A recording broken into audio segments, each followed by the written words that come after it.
All right, so we have Austin here, Austin Rief, founder of Morning Brew. I know how big you guys are. I don't know what the public numbers are, so I'll let you kind of say like how big is the company now? Yeah, 75 million of revenue this year, double digit profit margin, 250 people or so.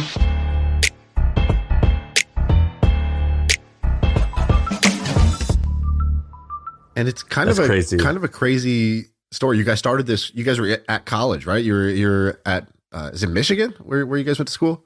Yeah, so we're at the University of Michigan. I applied to Duke, didn't get in though, unfortunately. Yeah, sorry. Wow. And so I went to Michigan. Yeah, I went to a small private high condolences. school. No, Michigan worked out well. It was a little cold, a little bit colder than Duke, but I mean, my goal was to go to the biggest school I could get into, other than an Ivy or Duke. So I got into Michigan, had no idea what I wanted to do, and everyone went to finance at Michigan. So I was like, oh, I gotta follow the herd. I was a sheep following the herd straight into the world of corporate finance or investment banking, and then stumbled upon this guy Alex Lieberman, who was like, I wouldn't even call it a newsletter. It was a PDF attached to an email. Like he actually he made a Word document. He would PDF it and put it to an email. And that was the first newsletter. So he was already doing it. Was it called Morning Brew? No, it was called Market Corner. It was way more markets based, way more finance oriented. Was he in college as well, or had he graduated?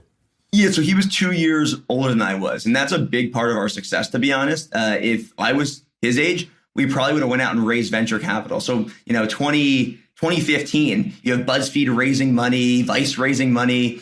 And the only reason we didn't follow that path was because I was in college and no one was going to fund a sophomore in college. And so Alex went to work at Morgan Stanley for 14 months.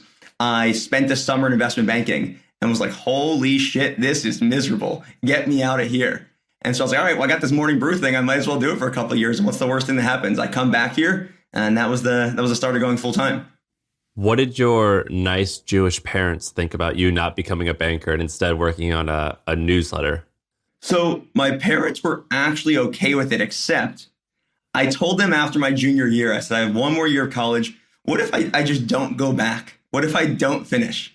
And the idea of them spending $150,000 on 3 years of college and not finishing my senior year drove them nuts. So the deal we made is if I graduated, they were cool with me doing Morning Brew for a year or two after. And then fast forward, you guys. So it was funny. Right when we were in the process of selling, you announced that you had sold like months or 2 months before us, and so you guys sold a portion of the business, I think the majority of the business, for something like a $70 million valuation, in that ballpark, right? Yeah, right around there. I think we were doing M&A at the same time. We were even talking to some similar partners. I think we were. And the reason why, like, Shaan and I wanted to have you on, because we want to talk about newsletters, which all three of us have a newsletter business. But you and I have an interesting background. We're like, on paper, we kind of hated each other. Like, the whole time. Not kind of. I hated you. Dude, I hated you. So I didn't entirely hate you. I hated you. It was like just opposing sports teams, where I was like, I have a lot of respect for this person. I don't know anything about their character, but I'm going to make up this story in my head to like motivate me. And the reason why I wanted to do that was because we technically launched The Hustle in April 2016. Were you before us or after us? We were 2015 when we launched the first newsletter, but it was a very small thing then. So we were going like back and forth. It was like the Skim was like the thing. And then it was you and I, Morning Brew and The Hustle. And you guys were this like New York kind of buttoned up crew. I was like a little bit of a crazier person. It was tech, San Francisco, but it was like everyone kept comparing us. And I remember like wanting to like crush you guys. And then after we both sold, Alex called me. And you and I became buddies, and I was like, "Oh no, I actually love these guys." And now at this point, you and I are great friends, and I have a ton of respect. But like I wanted to crush you. I didn't really hate you. What did you feel? Yeah, look, I think it's always good for a business to have an enemy. And I think in the early days, our enemy was the Skim. Very quickly, though, we were like, you know what? They're not our enemy. I think we both realized pretty quickly that you can't raise $25 million for a newsletter and have a good exit. And so I think it was you and us. And so I turned you into that enemy. And I was so immature at the time, right? This was my first thing out of college. I knew nothing. So I was like, here's this guy. He's so abrasive. He's so aggressive. Like, what the fuck? And like, I was so I wasn't principled. I didn't have real values at the time.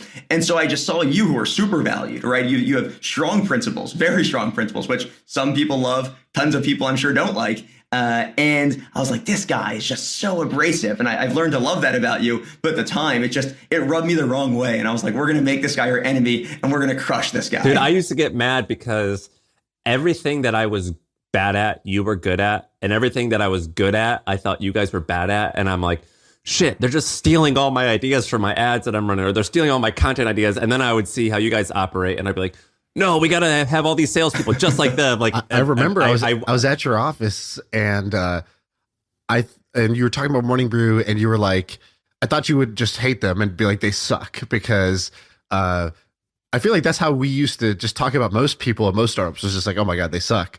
And especially one that's doing what you're doing, then it's like, oh, I already want you to suck, so I'm going to say that. And instead you were like, God, why does this email look better than ours? And you would just like show it to the whole team. And you're like, look at this. Why does this look so much better than our email? Look at what they do at the top. Like, God, they're so like, you're just like, they're so much better at that. You know, like the formatting or the cleanliness or like the brand that they are doing I remember at the top of the email. And I was like, wow, he just respects the actual like craft so much that he can't even hate him fully. He's like, they're doing good at these three things.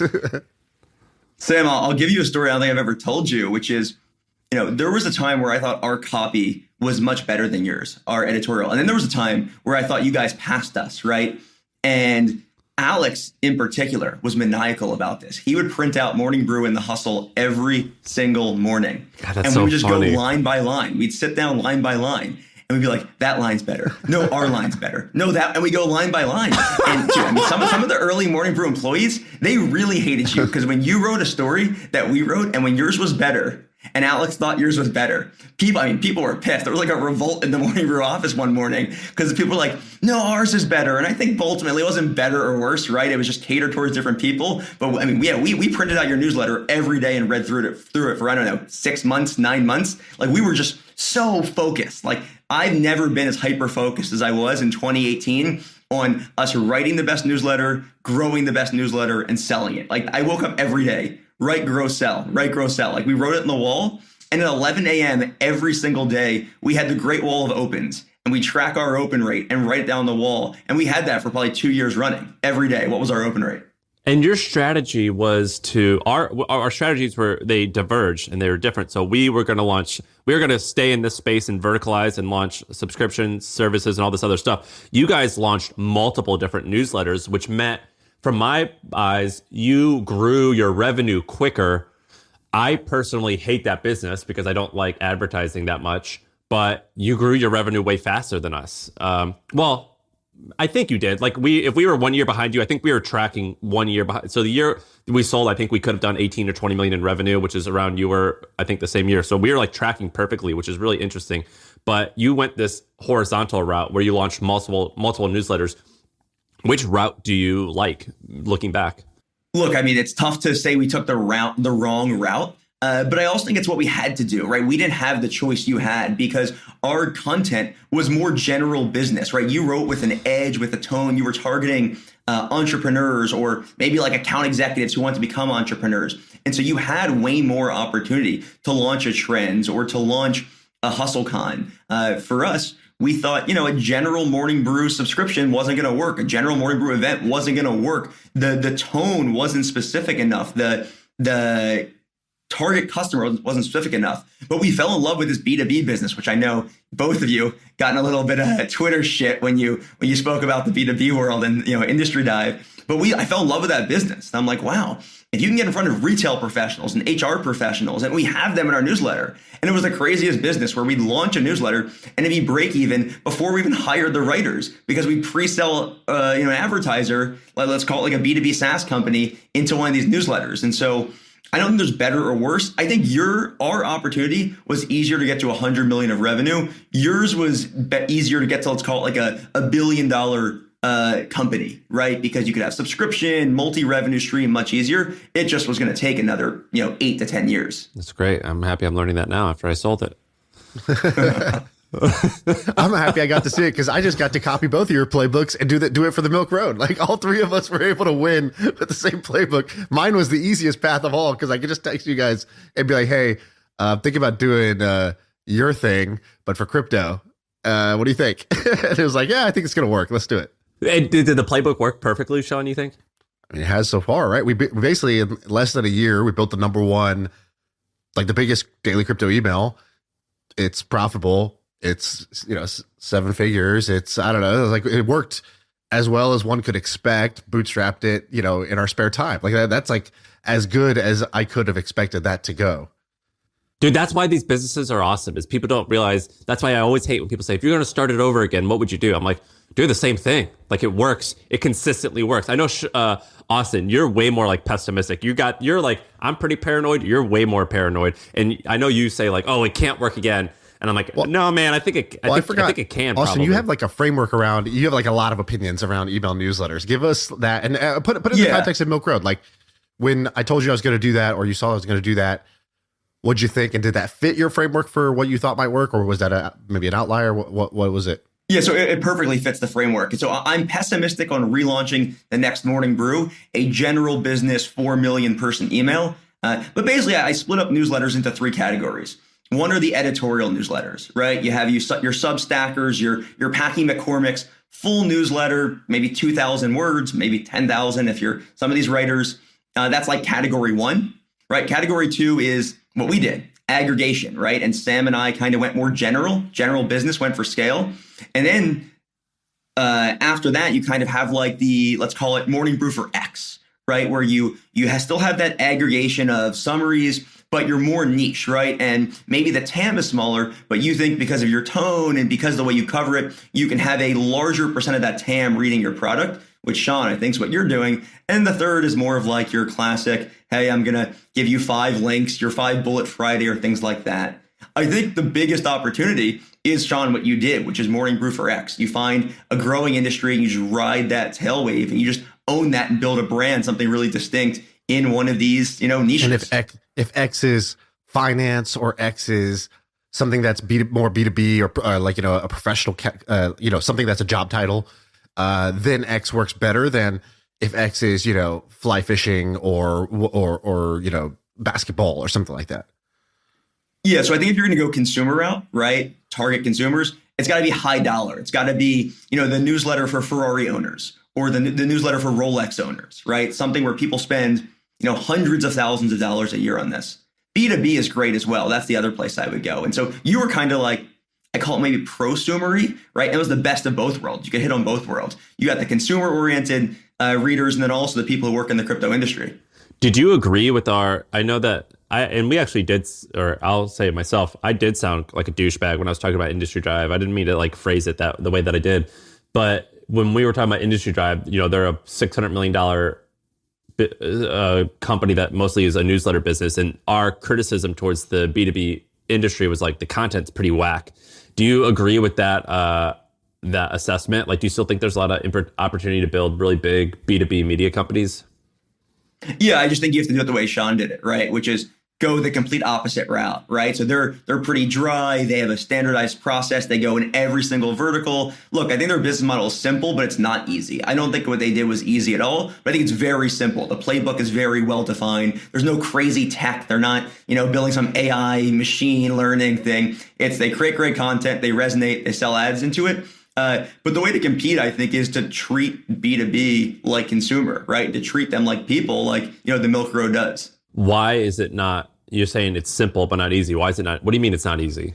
I mean, I think to scale across all those verticals, right? To your point, ad businesses are pretty tough, right? And so you take on a lot of costs and you can't mess up, right? Because if you go wrong in verticals, you have a bunch of writers and salespeople. And the thing about media businesses, even when they're profitable, the difference between 20% profit margins and losing 20% is way like it's easier to flip that.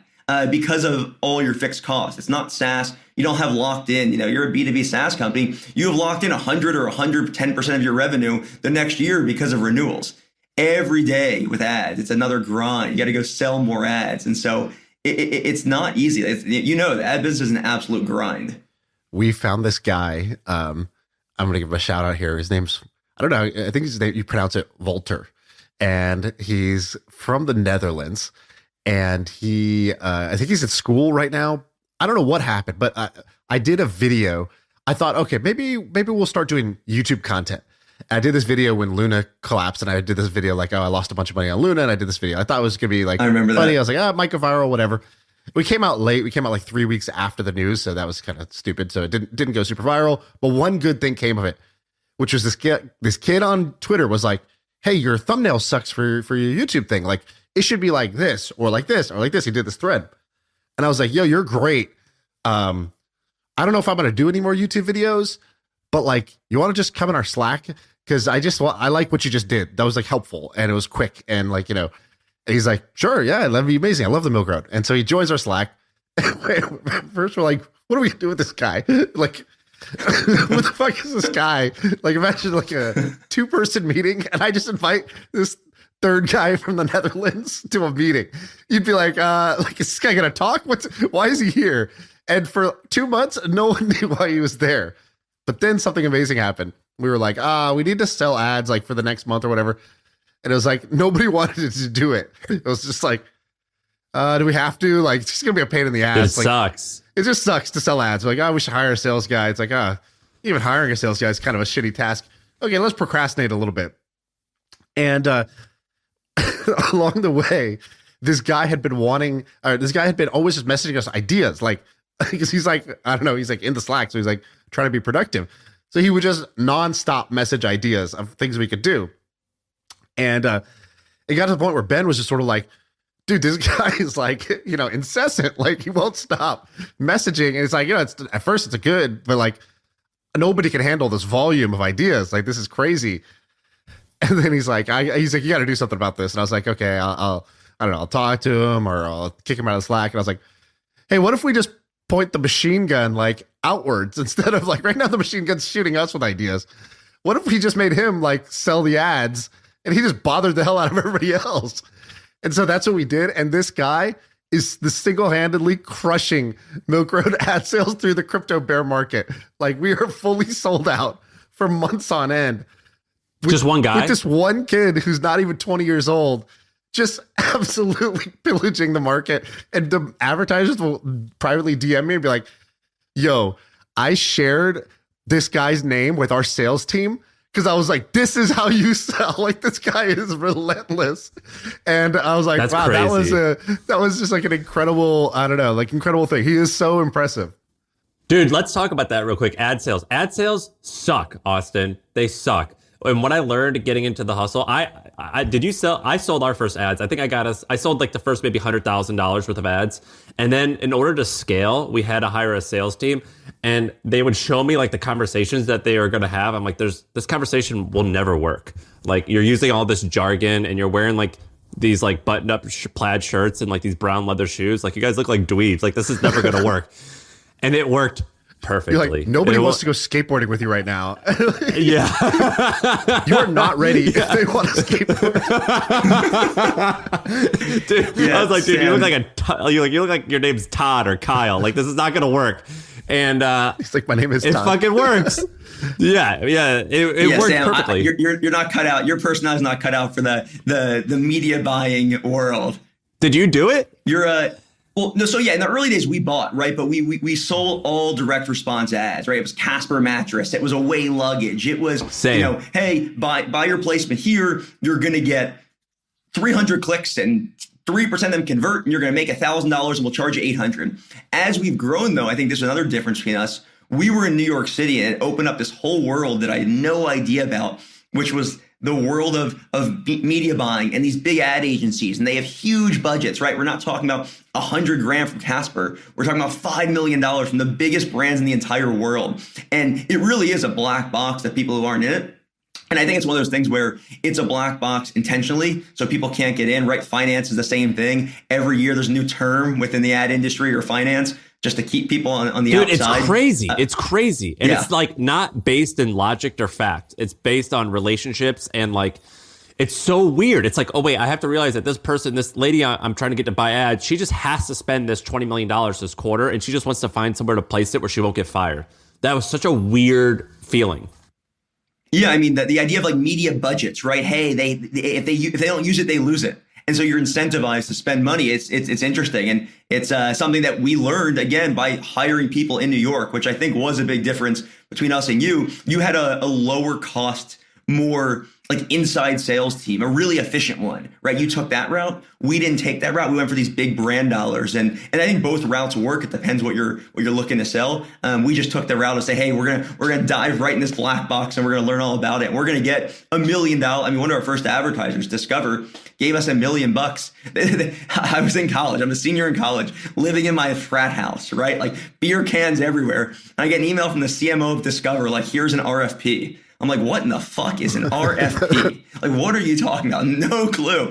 I open it up and it's like, hey, give us media plans for like $500,000 to $1 million, right? For $1 million, she could have owned the company 7 times over. The company was not worth $100,000. And here's this woman asking for $1 million RFP. And we learned it, but it really is a relationship driven game. What are some? But how did you justify that? Like, how do you like if Amex says we're going to spend $5 million this year, be real. Do you actually think that's going to help them like sell more shit? Yeah, so I do, right? We do a lot of brand lift studies and things like that, right? It's different, right? It's not, no one's trying to, like Lexus, for example, or car company. Sam, Lexus doesn't how many expect brand you. lift studies did you do? We used to do them, and I'd be like, what the fuck is a brand lift study? I'm like, are you kidding me, Todd? What the hell is a brand lift study? I don't know what the hell this is. Or we would do all this other stuff, like an RFP. Like, we had been doing it for like 6 months, and I was like, hey, guys, like at this point, I'm a little bit too afraid to ask, but what the hell's an RFP? I don't know what this stuff means. I didn't know what any of this stuff. It's so challenging if you don't work in the industry. And then they talk about agencies, and I'm like, wait, what the hell is an agency? Why don't we just go straight to the brand?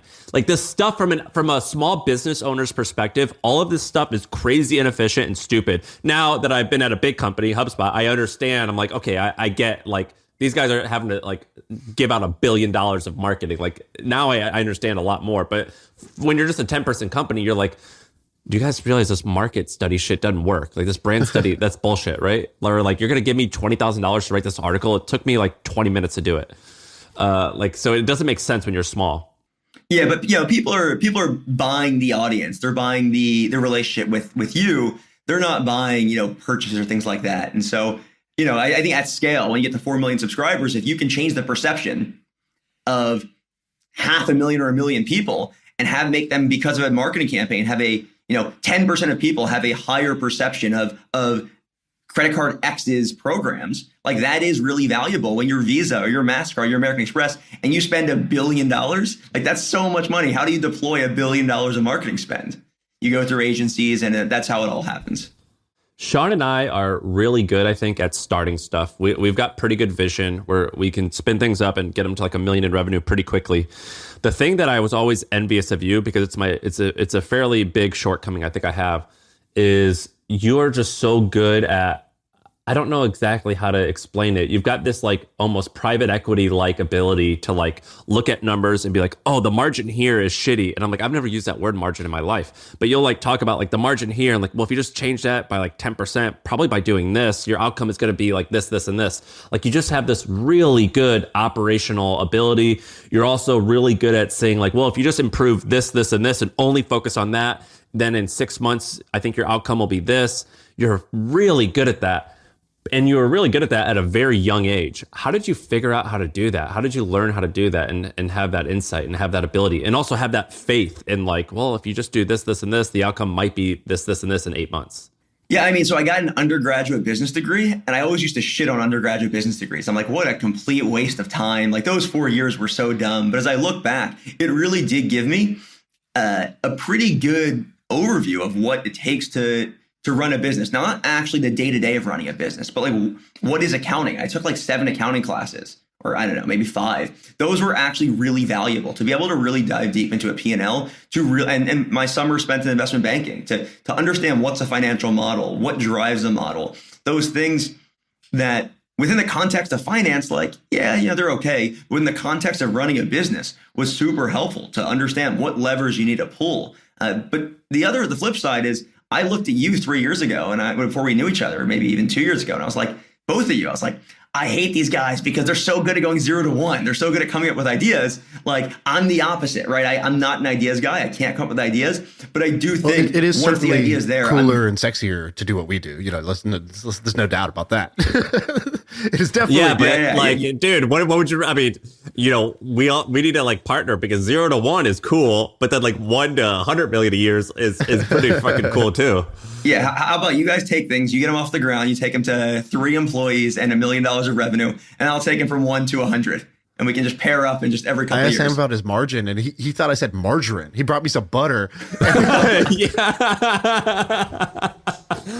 Dude, I didn't understand a lot of that stuff. For all we know, the hustle was either a $1 billion company or worthless. Sam just has no idea. Yeah, well, I remember when we were negotiating to sell, and like there was just all these things that people were giving me advice on, and I'm like, man, I just didn't even think about that. Like, it's just, and I actually know a lot of people that are really successful. Like, we're talking $1 billion successful, and they know so little about operations.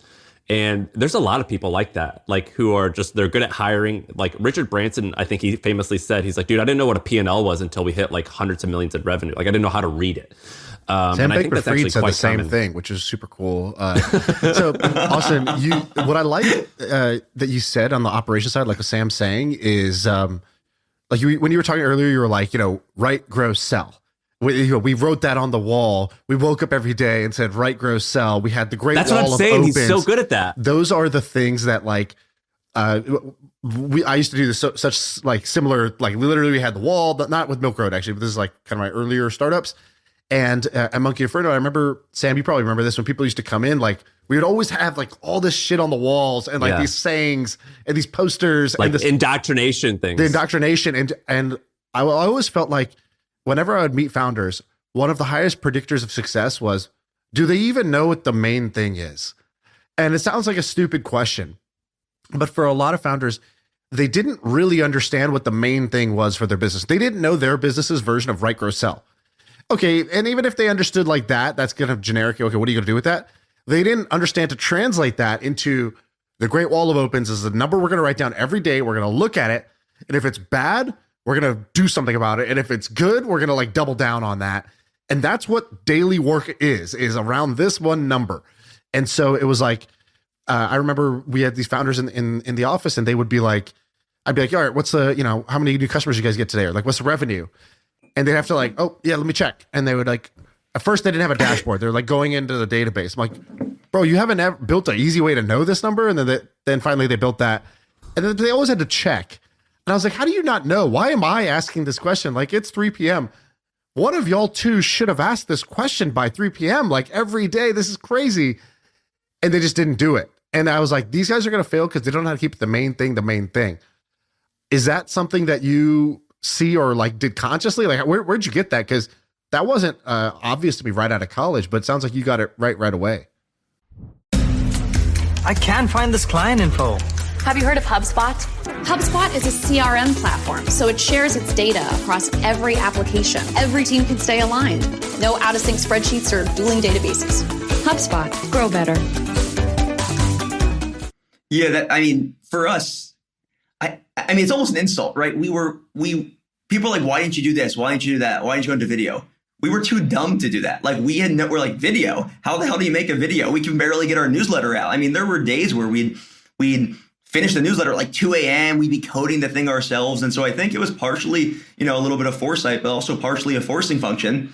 We just looked at, we're like, if we do these things, we will get here. And we looked at the math and we're like, everyone's telling us we're crazy. But if we grow subs $50,000 or 50,000 subscribers every single month, and our costs don't change, we're going to go from 50,000 monthly revenue to 75 to 100 to 125. And by end of this year, we're going to be at 1 million subs doing $1 million of revenue a month.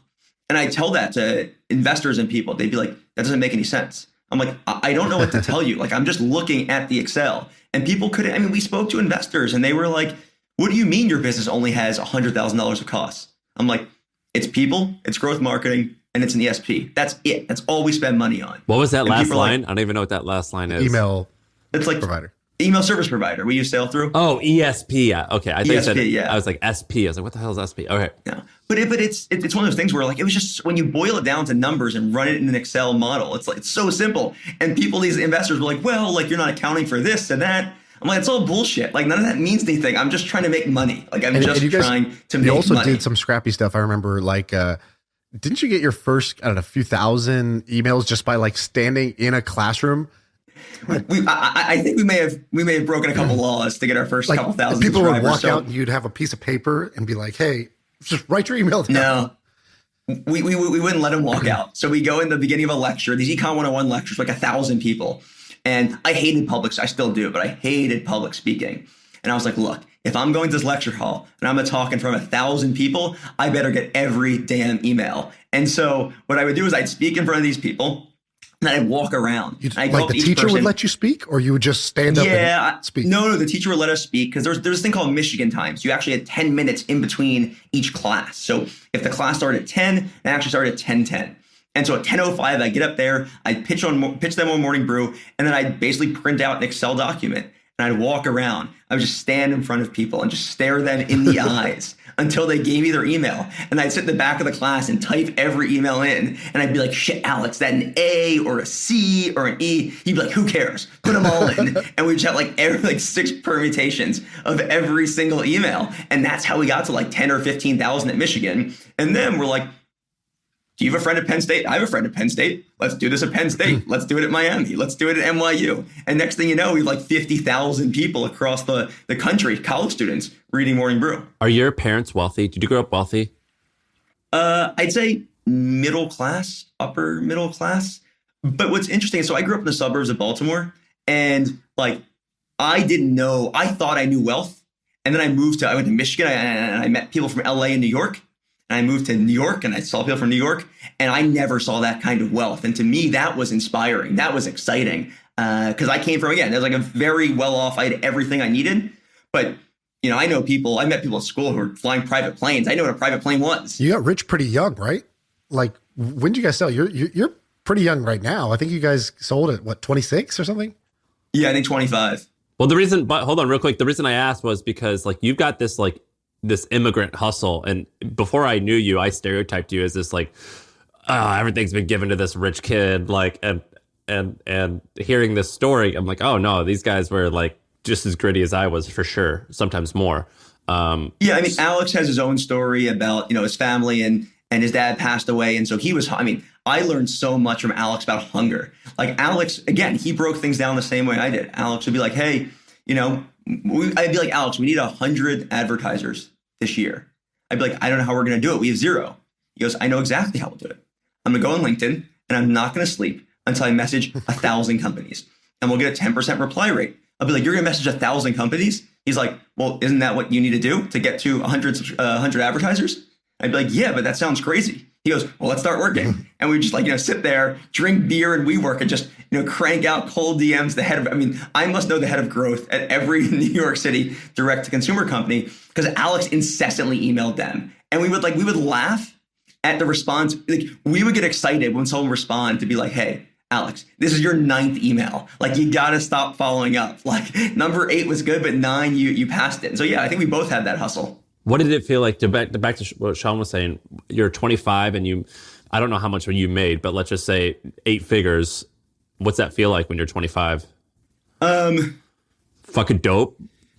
Yeah, I mean, so first off, it's very cool. It's great. so it's interesting, right? I got the wire, the sum of money. It was during COVID. So I get this, like, listen to this juxtaposition. On one hand, I just made a boatload of money, more money than, you know, I thought I'd ever make, right? On the other hand, I'm living in my childhood bedroom, sitting next to my parents as the wire hits my account. And everyone's like, what are you going to do now? I was like, I don't know. My mom's cooking like meatloaf. Yeah, like, tell your mom, make me breakfast. Yeah, it was the most anticlimactic thing ever. It was unbelievably anticlimactic. You should have just moved into the master bedroom. Yeah. Like, move over, mom and dad. This shit's mine. No, but I think, look, I think getting a quick win early or a win early in life is so important, right? Just having that swagger, that confidence, that brand allows me to do so much that I wouldn't have been able to do otherwise. Like what? But get into any room. I can get in touch with anyone, right? What other opportunities do you think you get? I mean, again, like get into any room, right? So meetings, investing. What are some cool rooms you got into? I mean, again, like it's the same things that I think you guys are. You guys also have wins, right? I don't think anything is that. Well, I don't like to leave my house, and then Sam's only interested in like people that are like, this guy's the best axe thrower in the country, and he's like super pumped about it. I'm like, I don't think you needed to like, pull your rich guy card to get in touch with him. But I feel like I don't know, like, have you met Leo DiCaprio? I feel like you might have just bumped into Leo DiCaprio somewhere. I feel like that's more your vibe in New York. So I bumped into Justin Bieber in the Bahamas, nice. Which was pretty cool. But no, I mean like the weekend we had with what's his name, Mr. Beast and Hasan was cool. I spent a weekend with Kid Rock on his ranch. Yeah, tell me about that. That was pretty sick. What was that like? I mean, he's a unique character. Again, this is all according to him, so I haven't fact checked this, but I'll assume he's telling the truth. He told me he's the only person to play at both President Obama and President Trump's inaugurations. He played at both. And he knows both super well. He's close to both. And he has this, he lives in this huge ranch outside of Nashville, right? I went there. It was my friend, his name's Shane. He works in tech. He's good friends with Kid Rock. Kid Rock, obviously, music guy. And Shane put together 10 people in tech. Kid Rock, 10 people in music. We go to his ranch. And I mean, you get there and it's like out of a movie, right? You walk in. And Kid Rock's back is to me. He's got a cigar sticking out of his mouth. He's got a shotgun, and he's just shooting clay pigeons. And the whole weekend was out of a movie, right? His studio, unbelievable. We pulled an all-nighter together, just telling stories about Eminem. I mean, it's really, really cool. He's a lot of people don't realize this, but Kid Rock got famous right before CDs went down, and he's one of the best-selling artists of all time, and it wouldn't surprise me if he's probably worth $200 or $300 million because he was famous when CDs were $18 and $21, and so it's wild. Yeah. So now though, I think he's a new source of wealth. So he owns this is what I've been told. He owns the most popular bar in all of Nashville, and whereas most of the other ones, like Luke Bryant has one, and a bunch of other country singers, they just license their name to the bar. Right, and they make a couple percent. I think Kid Rock's like a 50-50 owner. Probably makes $2 million a month. No, I've heard more. Really? I've heard like it's a project. I've heard, again, I don't know if this is true. I've heard it's big money. High tens of millions. Which is crazy. Dude, one of the best things about our companies and like the culture that us three have kind of built with our friends, because we kind of like got into this media game a little bit early. And I don't know about you, Austin, but when the hustle was starting, there wasn't that many people who we could look at and be like, well, let's just do what they do, but different. I remember I told this one media guy who I'll tell you afterwards, he's the founder of a multi-billion-dollar media company now. I was like, here's what I'm doing. He goes, bro, this will never make more than $2 million a year in revenue. And this other person who I'm now good friends with was like, dude, what are you talking about? This? I'm like, it doesn't matter. It's just a small screen. Who cares? Like if you're an email or on a website, it doesn't matter. The math shows X, Y, and Z. And so we had to hire like 24-year-olds who like were promising, but like, and then we had to learn about it as we grew. But because of that, both Morning Brew, the hustle, and the crew that now, Shaan's great at this as well. We've done a really cool job of like finding smart, inexperienced people who now have gone on to do a lot of really cool stuff, and that makes me really, really proud to like see like this crew that we've all built. And so there's like the hustle crew, the Morning Brew crew, and then Shaan was like the hustle thing. Now he's got his own thing. Have you noticed that like we all have this little like army of people who have like been through like this like self-created like training camp? It's kind of neat, right? Yeah, 100%. I mean, we in the early days, we could not get people to work with us who didn't want to be entrepreneurs. And the pitch was simply like, hey, we're starting a business. You'll be in on the ground floor, right? You'll see what it's like. And that's all you get. Like, we didn't have, for the first year and a half, I was so cheap. For the first year and a half of Morning Brew, you didn't get a company computer. You had to bring your own computer to work. Dude, I was famous because on Facebook I would put, hey, I'm buying laptops. Does anyone have a Mac for sale for $500? No, dude, we were not dropping any money on company computers. We didn't have healthcare. In the early days, you got nothing. And we couldn't afford it because I was so against taking venture capital. I was like, we're going to make every penny count. One more story, Fridays at 3:00, we'd all go pencils down, work would stop because we had a referral program. We'd send out stickers and t-shirts and that whole thing that, I'm sure we've all seen, but you had to pack it. We had no packing. And so we'd sit down, we'd like wheel in the WeWork keg into our office and we'd conveyor, we'd do like an assembly line. The first person would like open the envelope. The next person would stick the sticker in there. The next person would lick them. The next person would put the label on. And for like 3 or 4 hours from like 3 p.m. till 7 p.m. on Fridays, that's all we did was just pack envelopes of shit. Well, one of your early guys, Tyler Dank, has gone on to start Beehive, which is a really cool company. He seemed like a really good entrepreneur. He's pivoting or iterating really quickly. And then I've got a couple people who have done that. And then it's just cool to see like these people who are young and not dumb, but like just young and like inexperienced go on to like build cool shit. And then like your ex people are now at other newsletter companies. And then Shaan has hired a couple of my ex people and probably it seems like a couple of your ex people. And it's like this incestuous thing, which at first I would be jealous. I'm like, whoa, what the hell? Why are they working with this person? But now I'm like, oh, this is awesome, man. Like we've created this like tiny little industry of newsletter nerds. And it's actually quite cool. Yeah, I love it. Yeah, I think it's really cool. And I think there's going to be so much more value created. I think what Tyler's doing at Beehive is amazing. I think what I've been so impressed with him is like the maturation from the morning brew days of, it's like 6 of us and he's doing a little bit of everything to the way he's been able to scale himself and scale that team is amazing. And so it's really, and Trung's the same way. Like what Trung's done is incredible. And there's a ton of examples and it's really cool to see. Do you regret selling? No. That's you answered that quickly. Even though like not even a little bit. So you sold part of the business. What do you think the entire business is going to sell for in the future? Hundreds of millions. I think many multiples of what we sold the first half for. But we structured the deal in a way that I thought was great, right? I mean, the ability to have life-changing money, if anyone has the option, like I always think it's good to take half your chips off the table, right? And maybe I'm biased because I did that and it's worked. But I thought it was really important. But I still have enough upside where I'm excited, right? It's not like a tiny earnout that people sign where it's like 10% of the deal. It can be really, really meaningful. And that drives me. That keeps me excited. It keeps me on the hunt. I love the company. I love the people we work with. I love the executive team. But I mean, during COVID or I wouldn't have slept at night. I sleep very well at night knowing that like I have my nest egg. And so what'd you do with money? Did you do anything cool with it? Or did you touch it right away? What that money hits the bank, you're at your parents' house. What happened to that money over the next, I don't know how long it's been, like a year or two? Yeah, so I'd say in terms of everyone's like, oh, you got to like make a splurge purchase. There was nothing out there that I was that excited about buying. So I ended up buying a car, which is expensive. I didn't buy like a Mercedes. I bought an Acura, right? Nothing crazy. I doubled yeah. Cool car.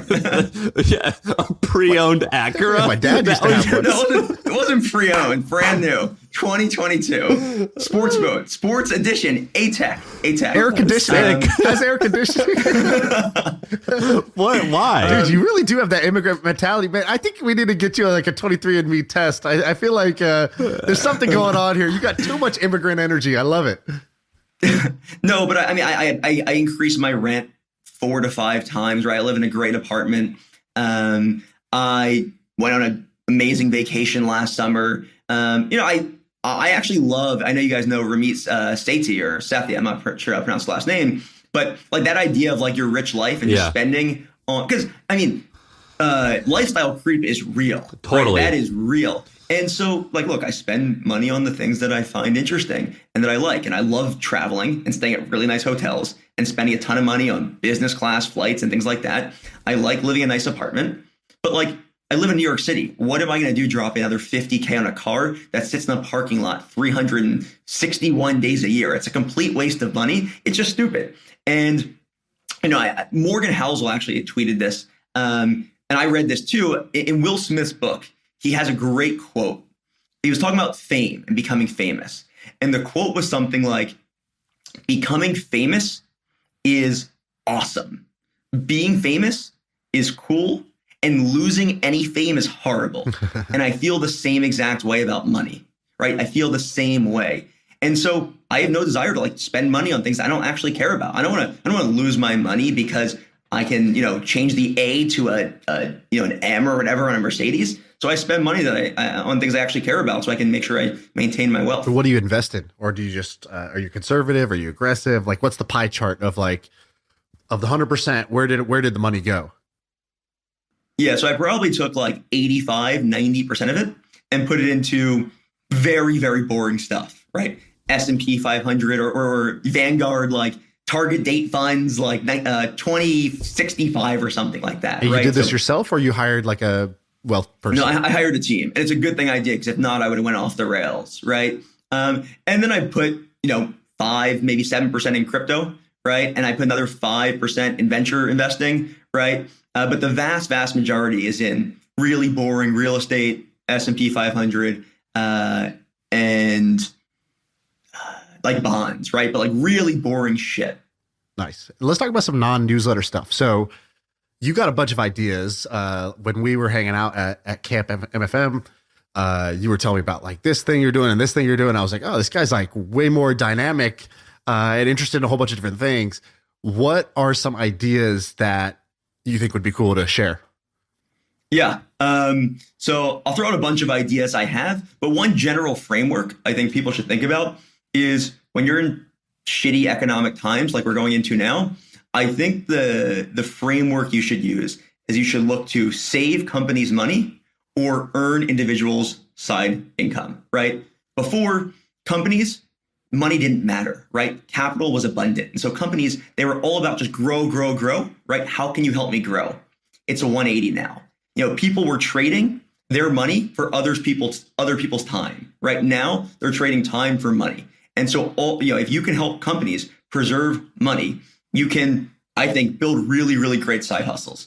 So a few ideas, right? I think it's like what's old is new. And then there's a bunch of agencies I think it'd be really interesting to start right now. One is outsourced talent. I knew nothing about the outsourced talent game.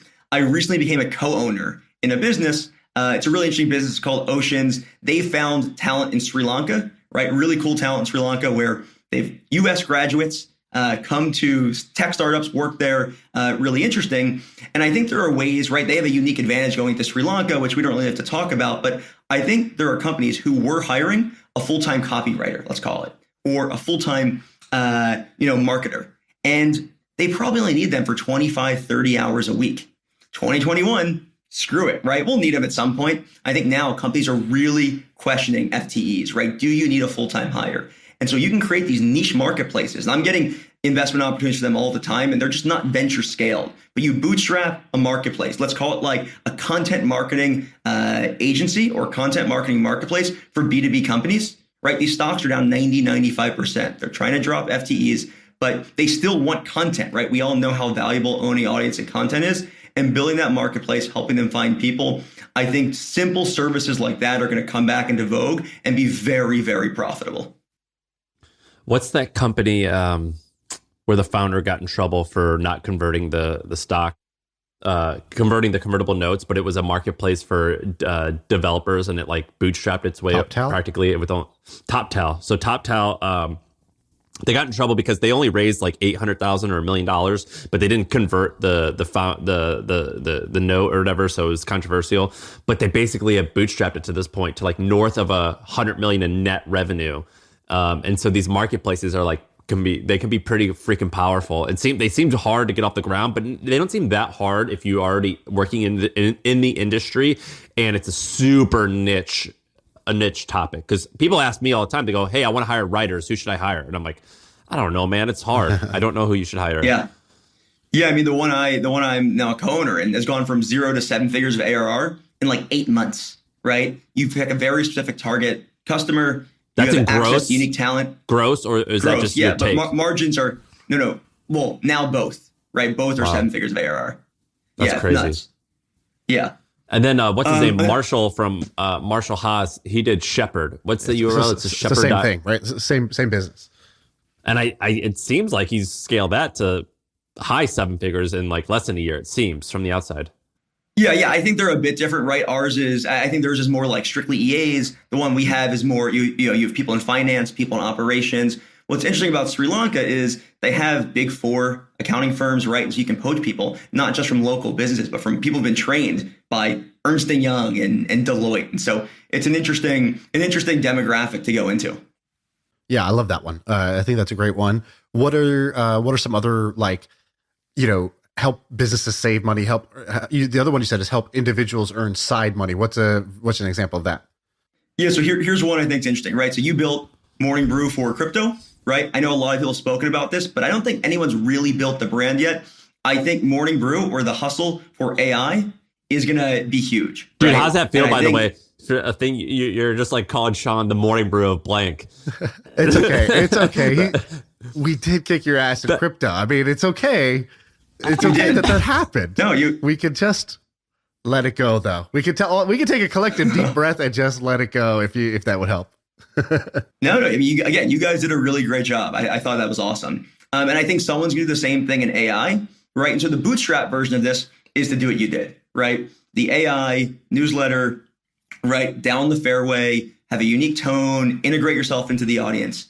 The way I think to take it to the next level is the last 3 months, thousands of entrepreneurs have all started tinkering on little AI side projects, right? And they all have 50, 100K of ARR. And I've been reaching out to all these founders, like, different little tools, right? These are not real big businesses. They're all side hustles, right? I went home for Thanksgiving. I asked all my friends from home, my family, hey, like, have you guys been playing around with the chat GPT? Have you been playing around? And they're like, what in the hell are you talking about, right? And so clearly it's the same customer for all of these different things, right? And so I think there's this opportunity for the AI for Morning Brew to start a little tiny capital or a little holding company where you can start to invest and buy these businesses, right? Give an off-ramp to these founders who've built these 50 or 100 or 150K ARR businesses and start cross-promoting them, bundling, marketing them. You write reviews for your little AI tool, and then you promote it. And instead of having advertising, which again, Sam has spoken about how it's difficult, you're just promoting all your products. You have this portfolio of 10, 20, 30 little AI tools, and maybe each one is $500,000 or $1 million of ARR. But altogether, you can get pretty big pretty quickly. That one seems harder to me. I feel like like I like the idea, but I'm like, okay, realistically, if I did that, I feel like I would. I like ideas where the idea is so good, my execution can be like a 7 out of 10, and I still win. Because but this is his thing, man. This is his thing. He executes some of these things really well. Yeah. I don't think it'd be that hard. I'm telling you, I've been talking to a bunch of these these founders, these little AI side projects, and I'm like, what are you doing with it? And they're like, I have no idea. The reason I think it's hard is not because you can't roll them up, you can't buy them. I think it's hard because it's like the Lindy effect, right? So when something's been around for 3 months and is at 50K MRR and it seems great, like you don't know if that thing's going to be around 3 months from now because the next model will come out or the next chat. Like, for example, your Stable Diffusion comes out, and then Chat GPT comes out. Well, people were, I've invested in a couple of these that, the AI writing tools, they're getting better and they're pouring millions into marketing to get customers for their, AI writing tool. But everybody's building on the same foundations, the same models. And then they're trying to say how they're going to be differentiated. And the reality is they're going to differentiate on, customer acquisition. And so I think that like it is, I think about when I buy something like, the tiny capital model works because he buys stuff that's like kind of been like around and forgotten and ignored for like a long period of time. Like he buys like, Dribble. It's like, oh, it's been around for years and I could buy it and it's going to be around for years and I can improve it over that time versus buying the things that are really new and quick. I think you have a challenge with the durability of those businesses, because what happens as, the AI just keeps improving, either these things become obsolete or it starts to consolidate into like one app that can do 4 of these things. And so you don't need one for posting on social media and one for writing emails. It's like, it's the same Chrome extension that's just going to do both. And so I think there's a good chance you can kind of get like, just sort of blown away by the rate of change that's going on in the industry. So that's the thing I would be worried about with that. Similar to, I remember telling Andrew Wilkinson about Thrasio, and I was like, oh, this is super smart. Like these FBA stores are super cheap, and there's, you know, like each one of them is small, but you could go and just like scoop up all these and look at this. They're buying them on this like crazy low multiple. And he goes, yeah, it's like picking pennies up in front of a steamroller. And is his first reaction. And I was like, yeah, I can see what you mean. What, like if the platform changes, he goes, if anything happens, he's like, you know, these aren't real durable brands. They haven't been around for a while. Maybe it's that Amazon changes the algorithm. Maybe it's that there's, you know, more competition. Maybe it's that the multiples go up. There's 4 or 5 different ways where you just get steamrolled. And that's actually how it played out pretty much in the Amazon aggregator space. Was for a while, the getting was good. And then those companies went all in on it. And then they kind of got steamrolled, you know, they're getting steamrolled as we speak. Yeah, I think you bring up a great point about AI, right? And that's why, while I think the technology is great, I've been very skeptical of investing in these companies that just really build on top of, OpenAI, because it's like you have a nice wrapper, right? It's nice marketing. It's great. But what do you have long term? What are you actually going to do? They all do that. What are you going to do? Who doesn't do that? Nobody's doing their own AI. Everybody's building off OpenAI or Stable Diffusion. And that's why I'm skeptical of investing in that, right? I think there's so many popping up, right? It's the next crypto wave, right? There's going to be a huge bubble, and and they're raising not at crypto prices, but I'm seeing, hey, 2 guys left some, Andreessen-backed company, we're raising 5 on 25. Like, what do you have? They're like, oh, well, we have a deck, but since we created the deck, we've already changed our mind. It was this, and now it's this. And it's like, guys, come on, you can't be serious. We've seen this play out before. And they're like, while you say that, they're like, we just got another offer for 35. The price has gone up. Like I always felt this way about you. And as I've gotten to know you, I feel this way even more. The way that someone's an interesting founder is when you talk to them and you're like a little fearful of them, where you're like, I don't want to have to go against this person because they're going to be very, very challenging to kill.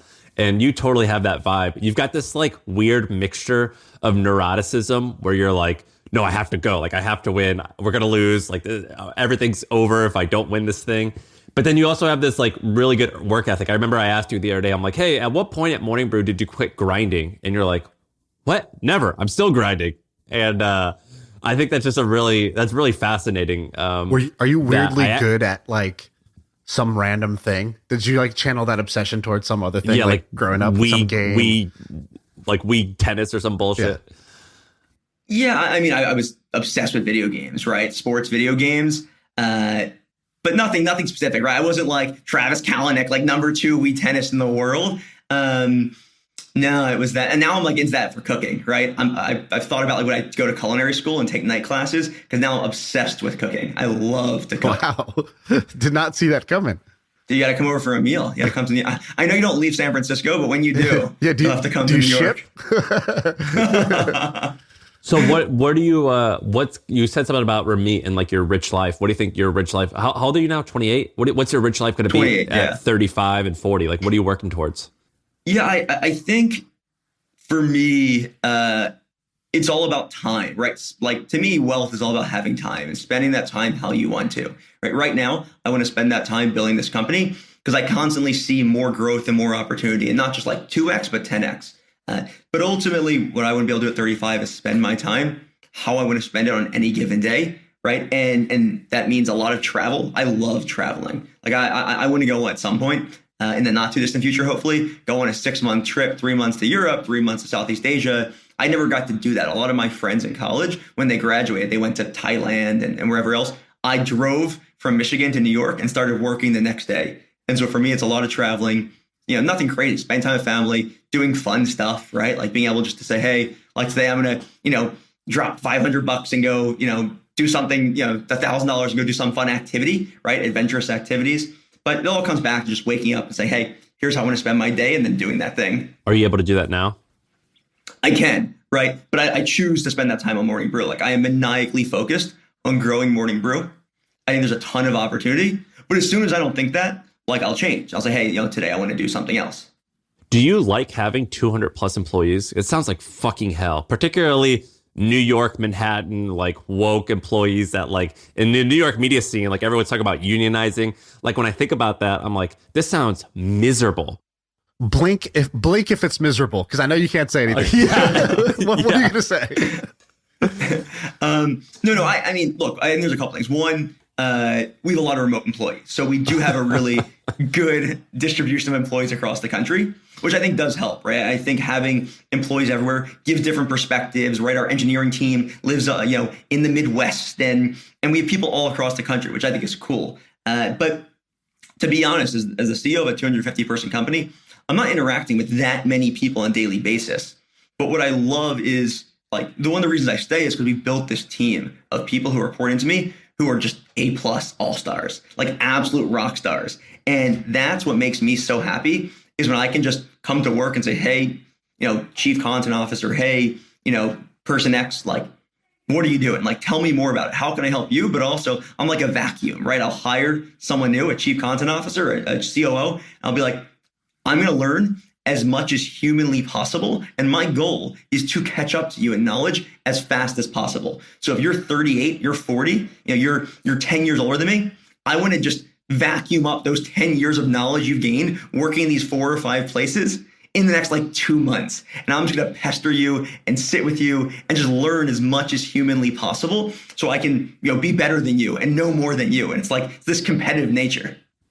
That's exactly what I'm saying about being like someone that you'd be really hard to compete with. You were hard to compete with.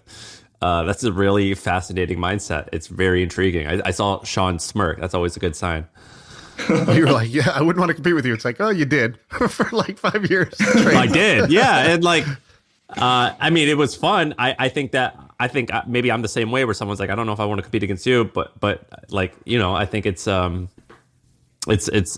you're intriguing. You're interesting. I think you have got a really good mindset. I think you got that good inner game. Yeah. And I think I can't remember if I said this before, but I think the thing that really I've changed my thinking about you so much is, I used to think you were like rude, and now we've been working together on a few side projects. And what I've learned is that your style's not for everyone, but you are what I would call admirably abrasive, right? And we were on a call. I don't know if I'm supposed to tell a story, but we're on a call. I won't say names. We're on a call, and this guy gives us a 3-minute pitch, and I just see the look on Sam's face. I go, oh no, this guy's spiel is not good. And the guy goes, Sam, what do you think? And Sam, no smile, straight face, goes, I don't know why I'm even on this call. What are you talking about? And I just start dying.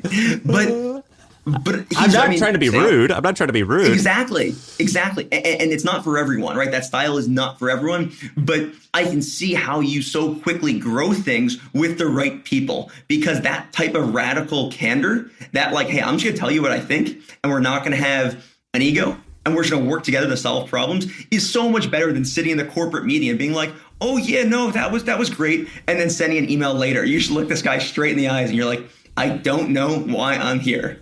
Yeah, and the person who we were speaking with, I think they're great. And I was just like, you're great. This is stupid though. You be different and be better than you are right now, and achieve your potential. I think you're great. That's typically the way that I work with people. And I don't like hearing when people say that I'm rude. That kind of hurts my feelings, because I'm like, oh shit, I don't want to be known as a jerk. I'm a pretty kind guy, I thought. So I hate hearing that, but it is the truth. All right, Shaan, you work with Sam. What's it been like? Deal with that on your own. Yeah, I think Sam's intimidating to work with. I think that I've seen a bunch of people around the podcast that are intimidated, but it's a good thing. It's a standard. Like, the people who have really high standards for how they want things to go, they're intimidating to work with. Like, for me, we come on here, something's messed up, the camera, the audio, whatever. Hey, don't worry, it's gonna be a great show. I'm trying to put that person at ease. So I'm like, they probably feel like shit. I know they didn't want this to happen. And a lot of these things are, I know, that's not you intentionally messing something up. That's something is going wrong. Somebody's late. Something out of your control is happening. Whereas Sam gets frustrated, I could see that person start to sweat. And I don't think that's rude. I just think that's I think you're focused, and I think you, you're just you're like a blunt object. It's like, what are you going to say? This hammer is not very soft. No, it's a fucking hammer. That's why we like it. That's why it gets the best spot in the tool set, because it's this really heavy blunt object. And that's what you need. And for the podcast would not be successful without Sam. That's just, he brings that to the pod. And so I love that. Now with that comes, sometimes it's not going to be, not everyone's going to get treated with soft gloves, and that's okay. Like, if the guy's intent is good, then you don't really worry about it. So I don't know. That's my, my feedback. That's good. Yeah, no, that's on brand. And then Shaan, I know I'm here for you guys to ask me questions, but I want to ask you a question, which is, like, you obviously are a great storyteller. You're very good on camera. How much of that do you think is natural? Like, you were just born with it? Let me answer how much this. of it do you... Okay. Keep going. Let me answer it first part. Keep let going. The hammer enter.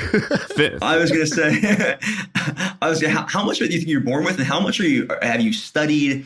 Like, and what are you doing to get better at it? Because I've listened to the podcast for 3 years, and you just increasingly upped your game and gotten better. And I mean, it's pretty incredible. So let me give my perspective, and then he should answer. But so from the time I knew Shaan, he was always pretty good. We would do these, like, the podcast stemmed because me, him, and Sieva and a few other guys would meet weekly or monthly and like do kind of what we're doing now. And Shaan was always good at like, I would explain something and he'd be like, well, so what you're really saying is this. So here's how you should look at it. And he would like story tell in such a way where I'm like, oh, wow, you've got this like inspirational like thing about you that's really good. And then, so he always had that. I think that was like I think he was born with that. And then we started the pod. And he was a little rough, where I actually think early on I was better than him at like capturing attention.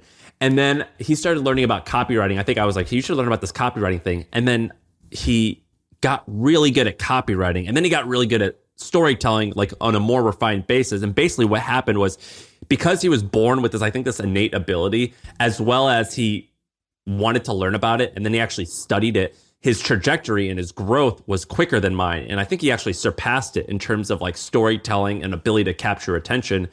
And if you listen to like the first couple of episodes, you could clearly see, like, because of his tone of voice and everything, like, all right, this person's intriguing. But then it was like he studied it over a year, and you could see that there was a huge change. And I think it was in part of him studying copywriting. And I do think he like actually went and studied like Hasan and like all these other comedians. He like figured out, we both like comedians, but I think he studies it, and we'll like tweet at it or message each other, be like, hey, let's look how they like told this joke. It was really interesting. And so he actually studied that and truly learned it. And so I think it was a combination of being born and studying over like 2 years. Is that accurate? I think some things you said there were accurate for sure. And nobody knows, right? Like, it's an impossible question to answer, but like, I'll give it my best shot. Here's my honest opinion. My honest opinion is I don't actually think I'm that good at it in absolute terms. I just think it's relative to tech, business, and like podcasts. No, dude. Or generally when like I've seen you with like professionals and they like comedians, and I saw that they were like coming to you for advice. I've seen it. Yeah, that happens, but I think I don't know. I grew up in Houston, and Houston's just got like a very high swag factor. And like I play basketball in the locker room. There were dudes that like should have been on stage at the Apollo or something like that. Like, just the natural charisma of people who were just that I grew up with was just really, really high. So I think that actually has a lot to do with it. When you hang out with people who naturally have a lot of swag and charisma and tell funny jokes or stories, or are able to just quickly jump in and have quick wit, that just becomes your normal. So I think part of it was that, some environment stuff. My sister, for example, is way funnier, way better storyteller than me. And growing up, it was always, Shaan's the smart, nice one, but he's quiet, he's shy. She's the funny one, charismatic. If something happened to me, they'd be like, Nisha, tell the story about, like, Shaan, like, let Nisha tell the story. Everyone will love it. So at every family party, it was her doing, and so imagine that, like, the person you admire, your older sibling, is really great at this thing, and you just constantly see your family and friends, and like everybody loves that about them. So to me, it became like an important thing in my life. I was like, not in a negative way, not like a jealousy, but I was just like, it was a thing I valued. I was like, oh, that's a really cool skill. I value that. I had no idea how to do it. And when I was younger, I was just super, super quiet. So I didn't talk that much. In my friends group, I was the laugh track. I wasn't the guy making the jokes. I was the crowd noise. And, but I got a couple lucky breaks. My cousin was in town and was like, hey, there's a movie audition going on. Like, you want to come with me? And I just like, yeah, I guess so. I don't know. And so I went with him, and I ended up getting cast in the movie. And that like that exposed me to a different thing. And the guy in the movie who was my brother was Cal Penn, who was the guy from Harold and Kumar and stuff like that. So I got to hang out with him for like weeks at a time. So now I'm around somebody else who's very charismatic, very good storyteller. I mean, he's like a professional actor, right? So he was somebody I admired that I was hanging out with for weeks. He's the only guy I talked to on set because I was intimidated by everybody else. And he was super nice to me. And so we just hung out every day for like, 6 weeks. So that's like kind of a boot camp in like just being around somebody who's got that charisma. Okay, then fast forward. I moved to San Francisco, and I'm like, okay, I want to be like, I don't know. In my mind, I was like, a CEO should be the leader. The leader should be inspiring, charismatic, clear. I'm none of those things. So how am I going to do all that? And so I like tried to do things. I took, I went to the SF Improv. I took classes there all the time, right? Because I was like, I don't know, it's fun. I might meet some people, but also I think improv is just like a crazy skill set to have, like to be able to on your feet, be able to think of something and, make a crowd laugh. That to me is a actual superpower. And it's the superpower I wanted to have. Same thing with comedians. Like I like that content, but I don't just watch it and let drool come out of my mouth that, oh, wow, these people are funny. I'm like, I want to be funny. I love how funny they are. And like, what do they do when they tell stories that makes it work? And I'll go rewatch it and I'll sort of break it down sometimes. I'll try it myself. Like, for example, when I did that Luna video, I did it in the style of like those John Oliver or Hasan Minhaj like skits.